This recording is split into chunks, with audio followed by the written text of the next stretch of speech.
revered elders, dear brothers and sisters, just as Brother Arvind felt today was a dream day, I also have my own little bit of reflections as I look back at today. Especially that moment, when we were moving over the coral reefs and we were all in this boat, and as we were moving over the coral reef, there was this little window in the boat through which we could see. And it was so clear. And when we would peep outside the boat, we saw nothing. But when we looked through that window, we were able to see the most beautiful, marvelous creation of God that was hidden from our eyes. And it was at that moment that something just struck to me, and I thought I'll just share a few thoughts that I have about that. Swami is a master with words. He can simply play around with words only the way he can. For example, did you know that MBA not only stands for Masters of Business Administration or Masters in Business Administration? According to Swami gave another meaning to this MBA. All of us are MBAs in that sense. Do you know what is the full form of MBA? Mind on Baba always. That is one meaning that Swami gives to MBA. And in that sense, I think all of us are MBAs, or at least we should strive to be an MBA. Of course, there is another full form of this word MBA, and that is when we start behaving stupidly. Swami used to say Mad Boys Association. MBA stands for Mad Boys Association. So depending upon how we looked at it, we knew what MBA we were doing. Similarly, there is one other abbreviation that Swami keeps talking about, and in fact there are several. For example, so when we say divine, Swami used to say that divine is actually deep wine. It is the deep intoxication for God, which is actually divinity. That is one other word. But the word today that hit me as I saw those coral reefs was the word Sai. We all know what is the full form that Swami has given. See always inside. That is the full form that Swami gives to the word Sai. See always inside. And today as I looked into the coral reefs, and especially when those glasses were put on to me and I looked down for a brief moment, that is what hit me, is when your mind is absolutely clear, when your vision is clear, you get to see the grandeur of God. And if it is blur, then all you can see is the waves on top. And it is this process of seeing always within, or seeing with a clear mind, which gives you beauty and clarity. And I thought I will just share a few of my experiences on this. What is the meaning of see always inside? I was in my second year of post-graduation. I was doing my MBA. Again, I don't know which MBA I was doing. I hopefully the Mind on Baba always part. And as I was sitting in Bhajan Hall one day, Swami just called out to me. Swami was actually talking to a whole lot of students sitting out there, and he was picking up boys to do their PhD, their doctorate. Swami looked at me and said, "Hey, Bangalore." That is how he used to refer to me, because I was from Bangalore. So I walked up to him and Swami says, "What are you doing?" And I said, "Swami, I'm currently pursuing my MBA." And then Swami said, "What will you do after this?" And so my dream has always been to be with Bhagwan. I simply said, "Swami, I want to be with you." And Swami said, "Very good. Do PhD, be with Swami, enjoy life." These are 3 words he said. Do PhD, be with Swami, enjoy life.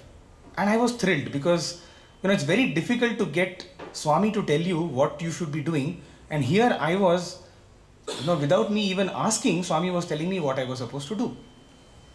So I sat down over there near the lotus feet and I was pressing his feet, and Swami was talking to a few other boys.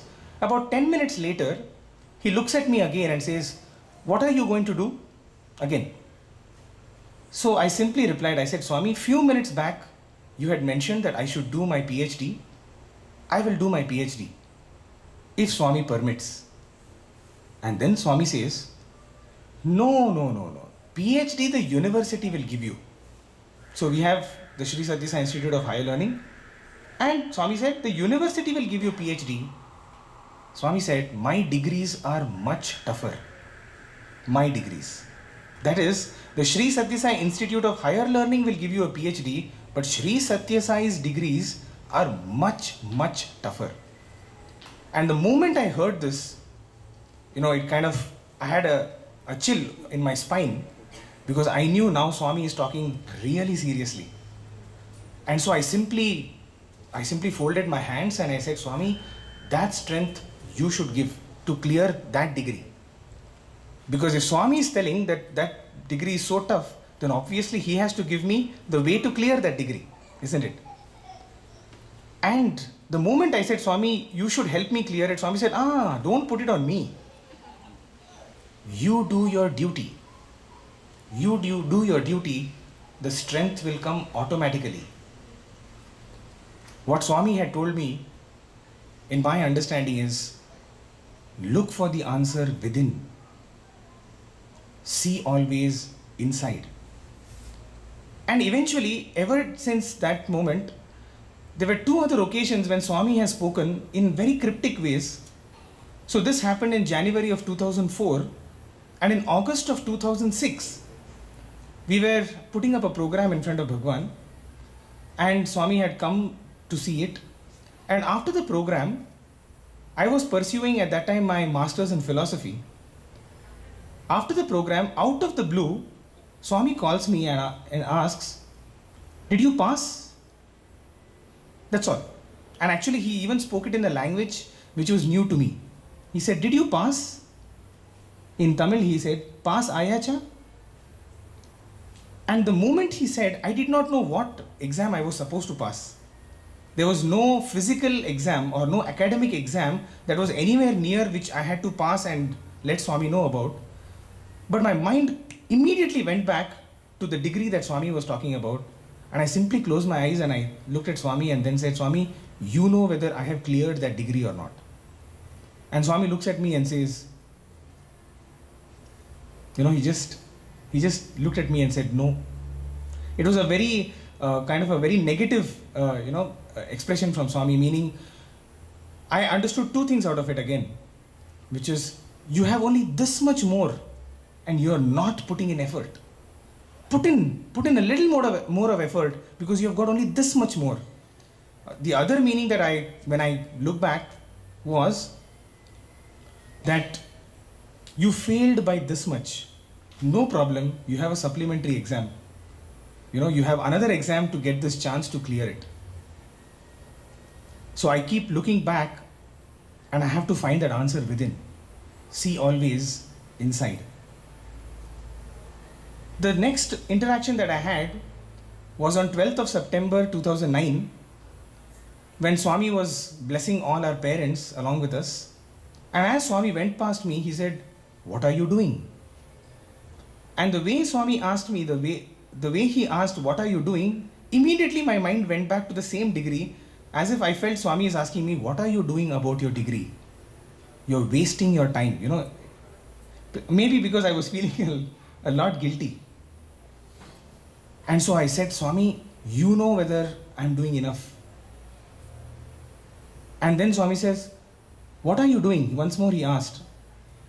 So I replied, "Swami, I'm doing my PhD." And then Swami asked, "In which subject are you doing your PhD?" So I thought, okay, so here are, two dialogues which are going on. Okay, in my mind, I know which subject am I supposed to take, to clear Swami's degree. But physically I am answering, "Swami, in management." And then Swami says, "How long are you going to take?" Okay, and now so again my answer is, in my mind is, "Swami, you only know how far have I gone and how much more time it is going to take." And I said, "Swami, maybe couple of years more."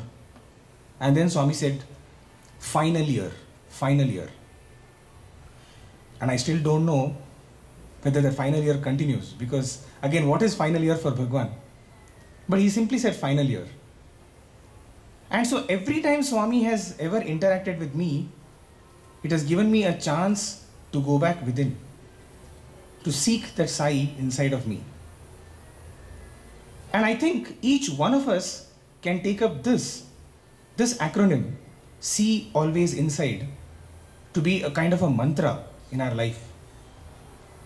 I'm reminded of another very beautiful and powerful experience that one of our teachers had told us. So here was one of our professors. He is teaching us quantitative methods, and he has a daughter who has been having diabetes right from her birth. Very, very high sugar right from her birth. And when they had come to Puttaparthi to settle down, Swami had simply told that girl belongs to me. She is my gift to you. I will look after her, but it is that is because she is my gift to you, you just have to keep her with you. I will look after her completely. That is the assurance that Swami had given. And even this little child, with all its ailments, had absolute total faith in Swami. And there used to be times, in fact, even now, even to this day, she has to take one insulin injection every single day. And if she doesn't, her sugar shoots up and she even goes into a state of, unconsciousness many times.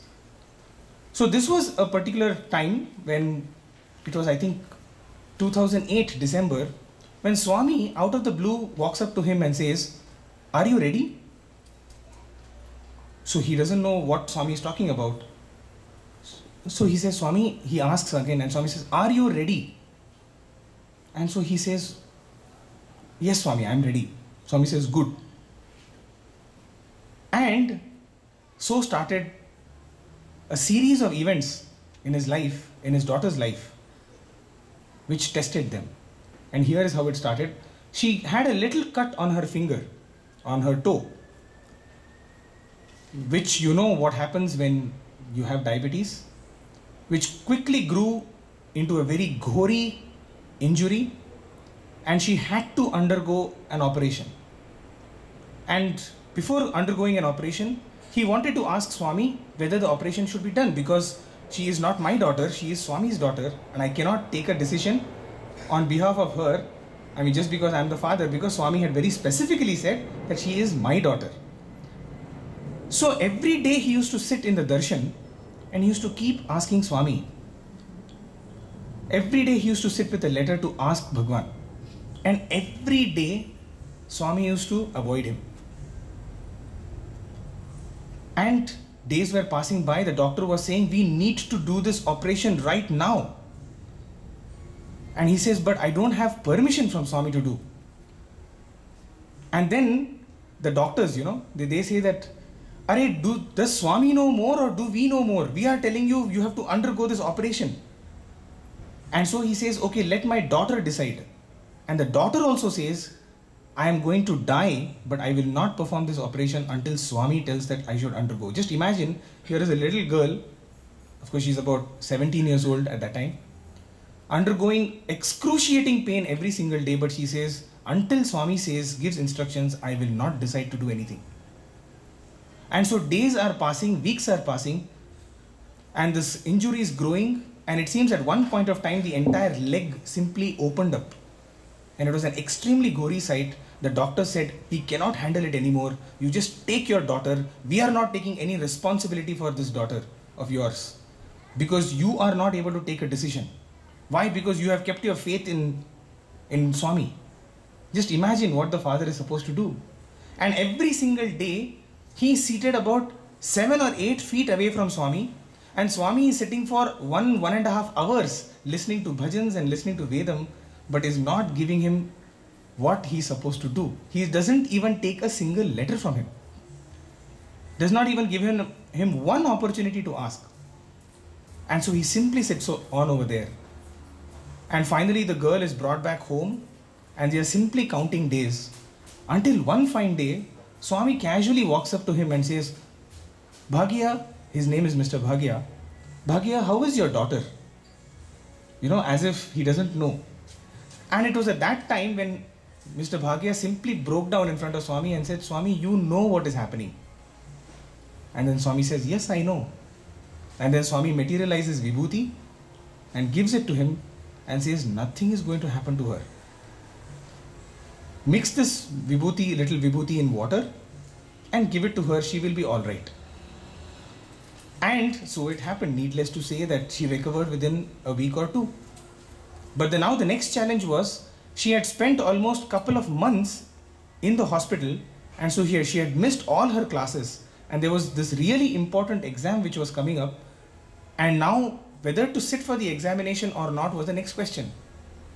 And so he thought he will tell Swami that, Swami, she has missed a couple of months of the school, and so let her not sit this year for the exam, let her take the examination next year. And Swami says, no, she is going to take the examination this year only. And he says, but Swami, she doesn't know anything. She has not covered, any of her syllabus. And Swami says, no, she will be able to do it. And so she goes back and joins the college. And this is where, Bhagwan's, compassion and love comes in. He used to come into her dream every single day and he used to teach her. Whatever all the portions that were not completed, he used to teach her, and he used to tell her, study this part for this examination. It will be enough. Swami gave her exactly what was necessary for her to complete the examination. And guess what? She tops the entire college for that examination. And she went on to get a gold medal for that particular examination. And it was sometime in April, so this whole drama started in December. And then Swami comes back in April, and then Swami says, very happy. He just walks up one day to Mr. Bhagya and says, very happy, you passed. In December, he had simply come and said, are you ready? And in April, he comes and says, you have passed.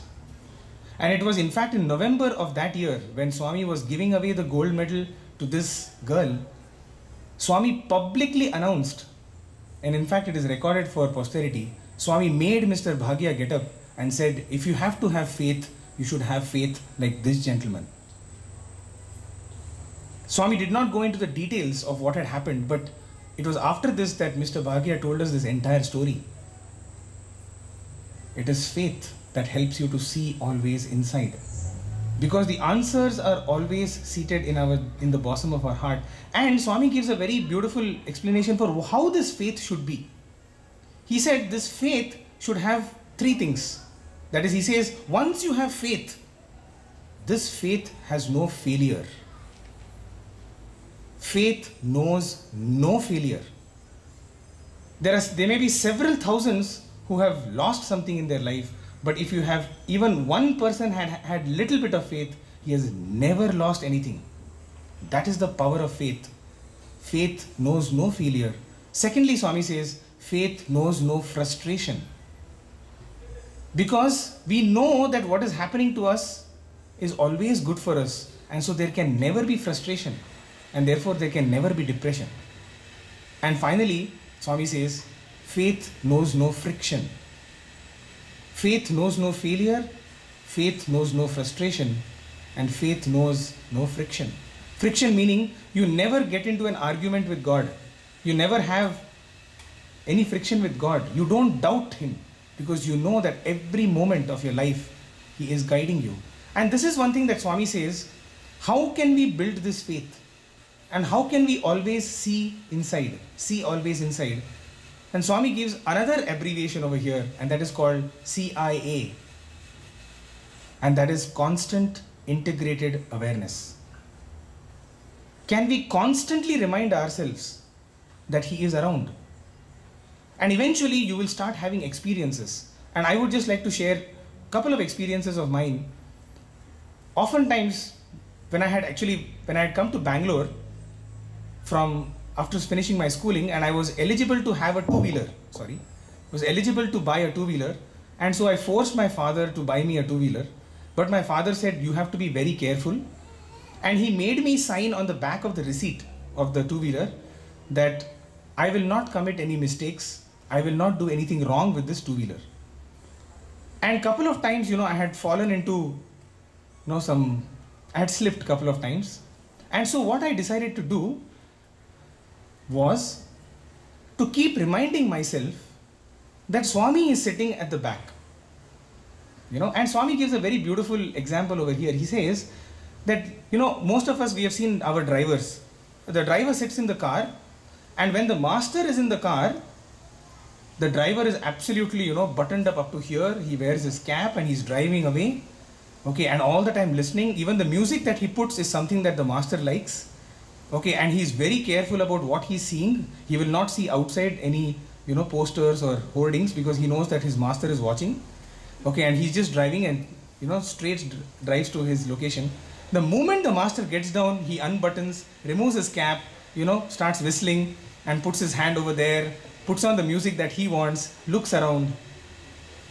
Okay, Swami says, just imagine if we are able to keep our master with us all the time in our heart, and feel that if he's driving this car, which is this body, all the time, then how will we have, what will be the attention that we will give? Isn't it? Even can we practice, what most of us practice? We don't practice constant integrated awareness. We practice periodic integrated awareness. This is my own PIA. We don't do CIA. Once in a while, when we are sitting for bhajans or when we walk into a temple, we want God to pay attention to us. And God is saying, well, I'm paying attention to you all the time. Okay. If you really truly believed that God was paying attention every single moment, would you be doing all the things that you do? No, right? So can we believe, can we in fact expand that level a little bit of that periodic integrated awareness? So if currently we are having periodic integrated awareness for 1 hour, can we make it 2 hours a day? Can we make it 3 hours a day? Right? And how can we do it? Swami gives some simple examples. Swami says, simply pray before you take up any activity. Pray. That is why Swami has given us a prayer in the morning, and he gives us a prayer before every single meal. And these are ways in which we can remind ourselves constantly that Swami is watching, Swami is paying attention, and it is not in a very in any negative way. Okay, having God's attention all the time on us will ensure that we will never fall into trouble, isn't it? So here I had bought my two-wheeler, and I used to always think that Swami is sitting on the back. And I always used to wonder, the robe that Bhagwan wears, he cannot sit with both his legs on, either side. He must be sitting like how the ladies sit, like how mothers sit, one side. Are you able to, right? So only if you're wearing pants, you can sit on with. So I used to always wonder that, I should be very careful when I'm taking turns, because I cannot go too deep because Swami will fall off. And oftentimes I used to keep reminding myself as I'm driving the two-wheeler that Swami is seated behind, and it used to give me, so much of focus. I won't look here and there, and all the time Namasmarana is going on, because Swami could just knock me on the back of the head and say, what are you thinking? Who are you watching? Etc. etc. And at least on a couple of occasions, when I go over the speed breaker, right, you have these humps, and a couple of times I have jumped a little faster, and I've said, sorry Swami, I think you must have actually jumped. Okay, and Swami is like, hey, come on, take care of me, I'm sitting behind. And it was on one occasion, I remember, as I was making this turn, I felt a deep push on my right shoulder. And suddenly I recollected, I had forgotten, I was actually rushing to work. And when you're rushing, that's when you kind of, forget all that. And I was rushing to work, and I was actually leaning my two-wheeler, and that's when I felt a deep push on my right shoulder, and suddenly it struck me, oh yeah, Swami is still sitting behind. And it was on that occasion when I was running to work. In fact, I was going to Brindavan and then going to office.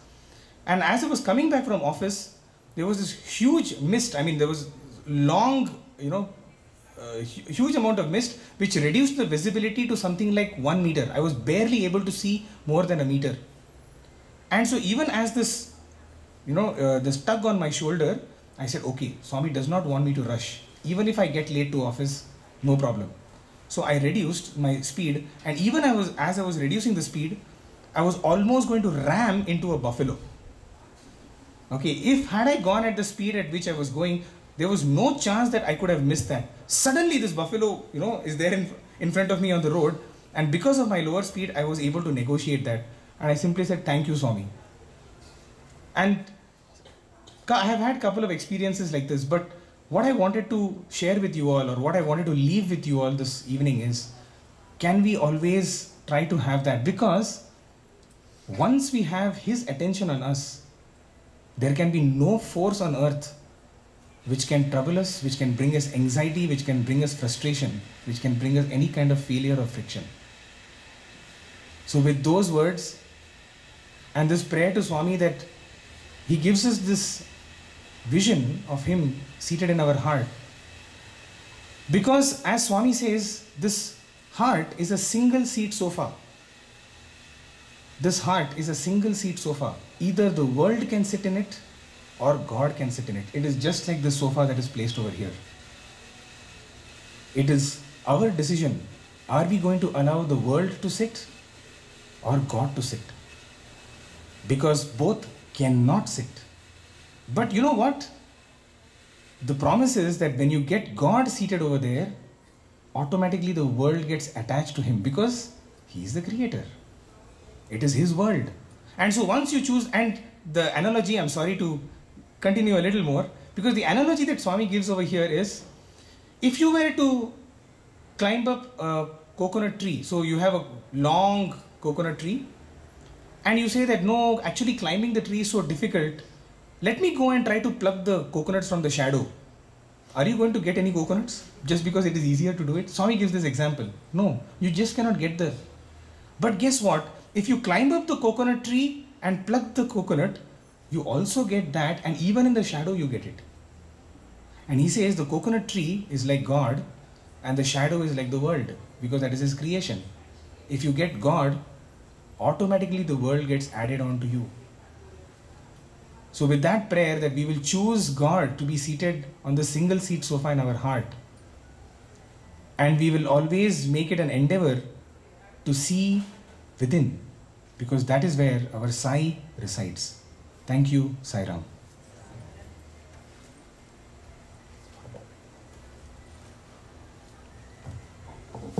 Sai Ram, before the bhajans, I just thought, for those that are unaware, I will just inform that if you log on to www.radiosai.org, it is, in case you are not aware, it is the greatest wealth of information, discourses, videos, audios, anything about our Swami. I am saying this because I work at Radio Sai, and daily there is a ton of content that we put up on the website, which includes the activities going on at Prashanthi Nilayam. Apart from that, interviews with some of the devotees who have been with Swami for long, and interviews with devotees who are in positions of great power and influence. There are student experiences, there are bhajans, there are audios, there are videos. So, in case you are not aware, kindly log on to www.radiosai.org and have the world of Sai open up to you, connecting you in the digital dimension too. Thank you, Sai Ram.